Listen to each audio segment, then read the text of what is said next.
அப்ளிகேஷனில் பார்த்தசாரதியை பார்த்துட்டு எனக்கு ரொம்ப வருஷங்களாக ஒரு கோவிலுக்கு போகணுன்னு ஆசை.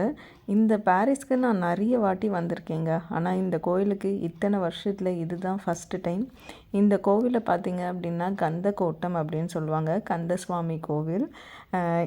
இப்படி ஒரு கோயில் வந்து இந்த இடத்துல இருக்கும்னு நான் சத்தியமாக எதிர்பார்க்கவே இல்லை. முருகன் வள்ளி தெய்வயானையோட சூப்பராக காட்சி அளித்தார். நாங்கள் உள்ளர போகிறப்பவே வந்து முருகனுக்கு அபிஷேகம் எல்லாம் பண்ணிகிட்டு இருந்தாங்க. ஸோ முடிச்சுட்டு தீபாராதனை காமிச்சாங்க. அரௌண்ட் வந்து ஒரு 20 minutes to 30 minutes வெயிட் பண்ணியிருப்போம். நல்ல தரிசனம், கண்குளிர சாமி பார்த்துட்டு வெளியில் வந்தோம். இங்கே கொடிமரம் உள்ளர போக போக எனக்கே ரொம்ப ஆச்சரியமாக இருந்ததுங்க. ஏன்னா பாரிஸில் இந்த இடம்லாம் பார்த்திங்கன்னா கமர்ஷியலி ரொம்ப பிஸியாக இருக்க இடம். இந்த இடத்துல வந்து உள்ளுக்குள்ளார இவ்வளோ பெரிய கோவில் இருக்கும் அப்படின்னு நான் எதிர்பார்க்கவே இல்லை. உள்ளார போன உடனே பார்த்திங்கன்னா சேவலோட தரிசனமும் கிடச்சிருச்சு. உள்ளார ஒரு பெரிய குளம் இருந்ததுங்க. அதை பார்த்துட்டு எனக்கு ரொம்ப ஆச்சரியமாயிடுச்சு. ஒவ்வொரு சாமிக்குமே தனித்தனி சன்னதி இருந்தது. ரொம்ப கூட்டமாக இருந்தது. ஆனால் அங்கே இருந்தவங்க என்ன சொன்னாங்கன்னா, இன்றைக்கி ஒன்றும் பெருசாக கூட்டம் இல்லை, பட் நீங்கள் செவ்வாய்க்கிழமை வீக் டேஸ்லலாம் வந்தீங்கன்னா இன்னும் நல்லாவே கூட்டம் இருக்கும், வீக்கெண்ட்ஸில் இதை விட அதிகமாக இருக்கும் அப்படின்னு சொன்னாங்க. ஆனால் எனக்கு இப்போவே கூட்டம் அதிகமாக தான் இருந்தது.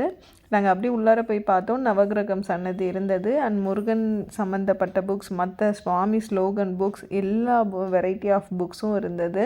ஆனால் எனக்கு இந்த குளத்தை பார்த்தது தான் இப்போ வரைக்கும் எனக்கு ஆச்சரியமாக இருந்தது. ஏன்னா நல்லா பெரிய குளங்க, சுற்றி வீடுங்க, நடுவில் குளம். அந்த வீட்டில் இருக்கிறவங்களுக்கெல்லாம் எவ்வளோ சந்தோஷமாக இருக்கும் பாருங்களேன்.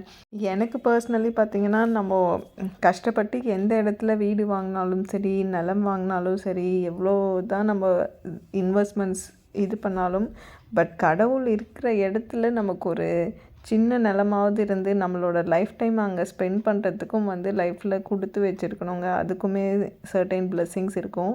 அப்போ தான் அது நடக்கவும் செய்யும். இந்த குளத்தில் பார்த்திங்கன்னா நிறைய மீன் இருந்ததுங்க. ரொம்ப ஜாலியாக இருந்தது. ஆனால் மீனோட சைஸ் எல்லாம் அவ்வளோ பெருசாக இருந்தது. நீங்களே பாருங்கள், குளத்தில் அவ்வளோ மீன் இருந்துச்சு.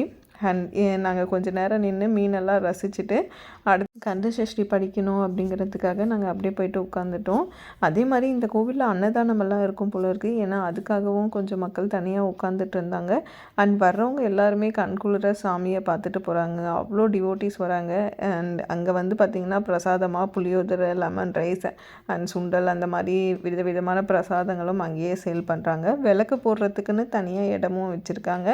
நாங்கள் எல்லா சமநிதியிலையும் சாமி கும்பிட்டுட்டு கந்தசஷ்டி கவசமும் உட்காந்து படிச்சுட்டு ரொம்ப திருப்தியாக நாங்கள் இந்த கோயிலை விட்டு வெளியில் வந்தோம். இந்த வீடியோ பிடிச்சிருந்தா சப்ஸ்கிரைப் பண்ணி வச்சுக்கோங்க.